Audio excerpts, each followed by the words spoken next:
பயமில்லையே, எனக்கு மரண பயமில்லையே. ஜெயம் எடுத்தார் இயேசு, ஜெயம் எடுத்தார். மரணமே உன் கூரங்கே, பாதாளமே ஜெயமெங்கே. அப்போ உனக்கு மரணம் இல்லை. ஆண்டவர் சொன்னார், என்னை விசுவாசிக்கிறவன் உயிரோடு இருந்து, என்ன இருந்து, நான் இப்போ சபைக்கு என்ன பேசணும், உயிரோடு நீ இருந்து சாவ மாட்ட. இல்லையா சொல்லுங்க, நான் உயிரோடு இருந்து சாக மாட்டேன், நான் பிழைப்பேன். அல்லேலூயா. அவரை விசுவாசிக்கிறனால நான் பிழைப்பேன். அதனால் எனக்கு அவர் என்ன கொடுத்தாரு?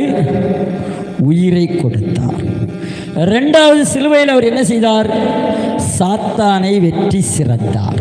சாவுக்கு அதிபதியானவனை வெற்றி சிறந்தனால நான் உயிரோடு. அல்லேலூயா, அல்லேலூயா. அப்போ மரணம் இல்லை, உயிர்த்தெழுதல் 5. நீ எத்தனை காலம் உயிரோடு இருக்குன்னு நினைக்க அத்தனை காலம்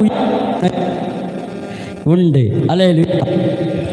அதான் ஆண்டவர் சொன்னார், என்னை விசுவாசிக்கிறவன் மரித்தாலும் பிழைப்பான். என்னை விசுவாசிக்கிறவன் உயிரோடு இருந்தாலும் மறியாமலும் பிழைப்பான். 2 விஷயம் இருக்கா?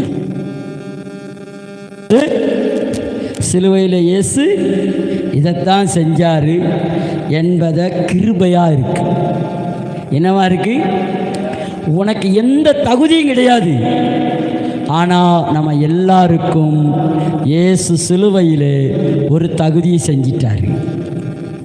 கடைசியிலிருந்து இங்கேருந்து அங்கேருந்து நம்ம எல்லாருமே தகுதி உடையவர்கள்.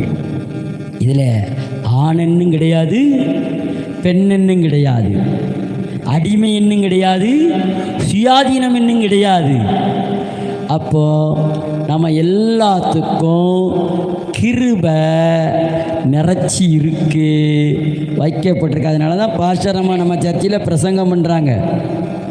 பழைய உடன்படிக்கையில் மேலேயே ஏற்ற மாட்டான். நான் போன இடத்துல ஒரு சபையில் பார்த்தேன்.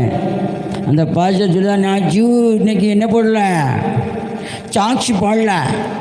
அந்த சர்ச்சில் யார் முன்னே வந்து பாட்டு பண்ணாலே பொட்டை பிள்ளையாக இருந்தாலும் ஆம்பளை பிள்ளையாக இருந்தாலும் சரி, மேலேருந்து கீழே வரைக்கும் கவர் பண்ணியிருக்கணும்.